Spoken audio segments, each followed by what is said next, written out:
Hi, I'm Keith and welcome to my art studio, where today I have something very special for you, my colorful dragon. My colorful dragon started off black and white with shades of gray because I always do my shading with ink wash. Started off with pencil, ink wash, and colored pencils, and a tiny bit of acrylic white for highlights. You'll see that as you watch this video coming up. Now, if you follow the page, you know I have lots and lots of tutorials, lots and lots of videos. So you can go back and check out and see how I do this stuff. But if you don't follow the page, I would appreciate it if you would subscribe to me.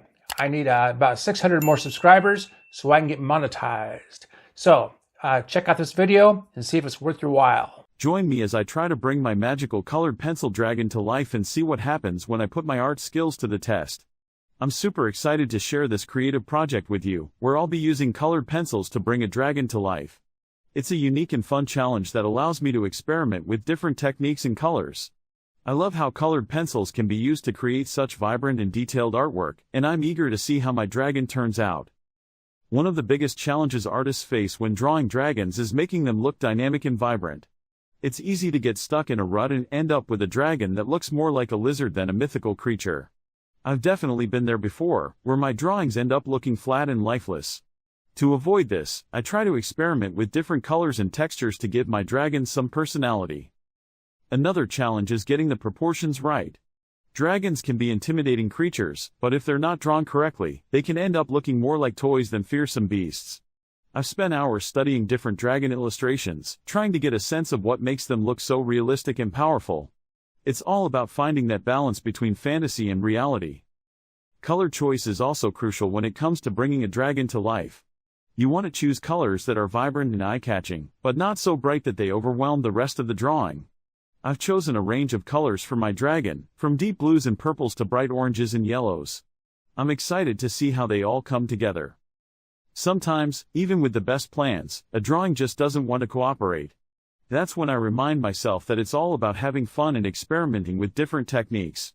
I'll try out a few different approaches and see what works best for my dragon. Let's get started on my magical colored pencil dragon. I'll begin by sketching out the basic shape and design.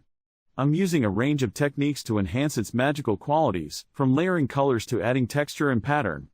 I'm really excited to see how it turns out. As I add more color and detail, my dragon is starting to come to life. I'm using a combination of light and shadow to give it some depth and dimension. I'm also experimenting with different textures, from smooth scales to rough, rocky surfaces. The more I work on my dragon, the more vibrant and dynamic it's becoming. I'm loving the way the colors are interacting and the way the light is catching the different textures.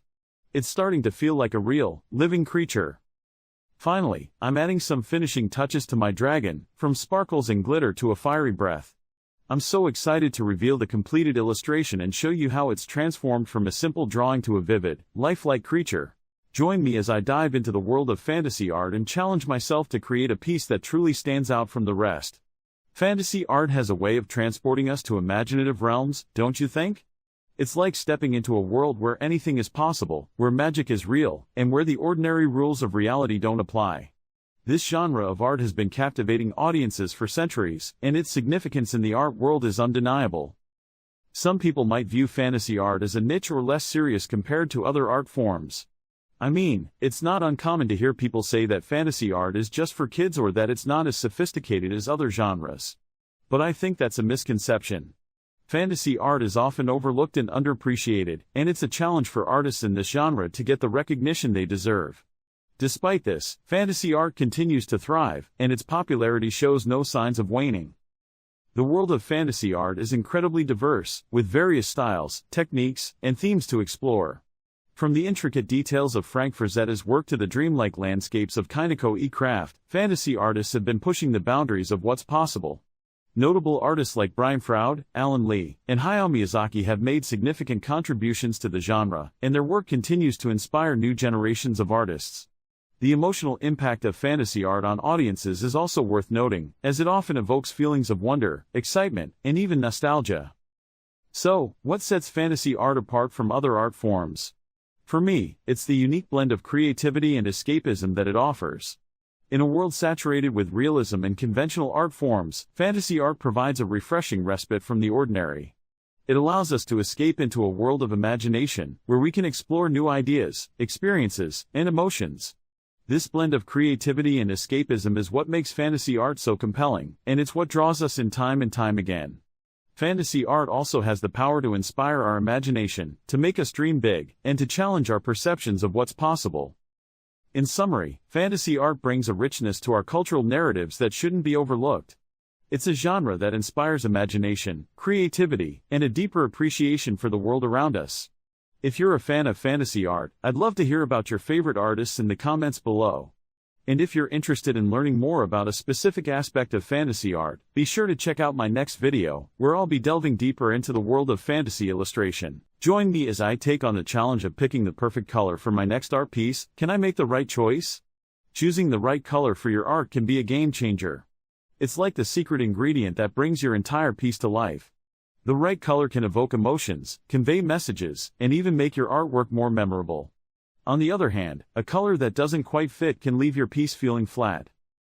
Artists often struggle with feeling overwhelmed by the endless options available.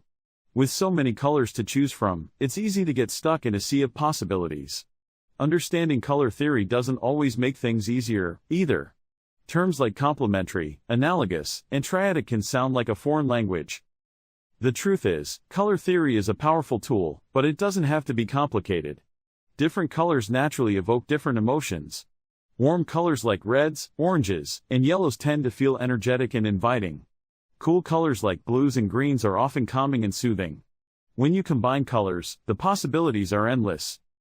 Some popular palettes include monochromatic, which uses different shades of a single color, and complementary, which pairs colors that are opposite each other on the color wheel. The key to creating harmonious color combinations is to find a balance between contrast and cohesion. You want your colors to stand out, but also work together seamlessly. So, how do you choose a color palette that truly resonates with your artistic vision? One simple method is to use a color wheel. Start by picking a color that you love, then look for colors that are next to it or opposite it on the wheel. You can also choose a theme, like a sunset or a still life, and let the colors of your subject guide your palette. To wrap things up, remember that color choice is a personal and creative process.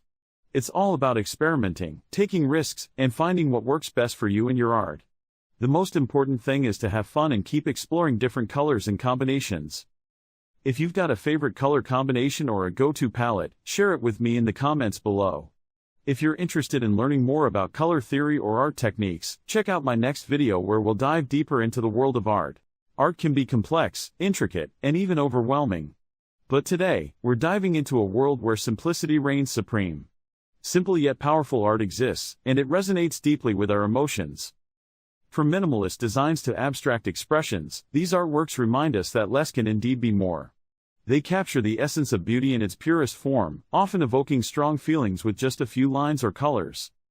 Think about the impact of a single brushstroke or a well-placed dot. These elements hold the power to convey profound messages and stir our imaginations. It's a reminder that art doesn't have to be complicated to be meaningful. Simple art invites us to pause, reflect, and connect. It strips away the excess and allows us to appreciate the beauty of the moment. In a fast-paced world, these pieces offer a sense of calm and clarity. So, the next time you encounter a simple artwork, take a moment to absorb its power. Remember, in simplicity, we often find the most profound truths. Thank you for watching this exploration of simple yet powerful art. Don't forget to subscribe to our channel for more creative insights and inspiration. As I explore whether art truly unifies cultures around the world, can I find connections that surprise us all? Art has a way of transcending borders, speaking to something deep within us. It's a language that doesn't require words, yet it can evoke powerful emotions and connections. From the vibrant colors of African textiles to the intricate patterns of Asian ceramics, art is a universal expression of human experience. Cultural differences can sometimes feel like insurmountable barriers. We get caught up in our own traditions, customs, and ways of life, and it's easy to forget that we're all part of a larger human family. I mean, think about it, we're all raised with different values, beliefs, and norms. Our individual experiences shape our perspectives, and it's natural to have questions and doubts about the world around us. Can art really bridge these gaps, or is it just a superficial connection? Let's take a look at some examples of art from around the world. In Japan, the delicate art of origami conveys patience, precision, and beauty. Similarly, in India, the intricate designs of mandalas represent the harmony and balance found in nature. These art forms may have originated in different parts of the world, but they share a common thread: the human desire for creativity, self-expression, and connection.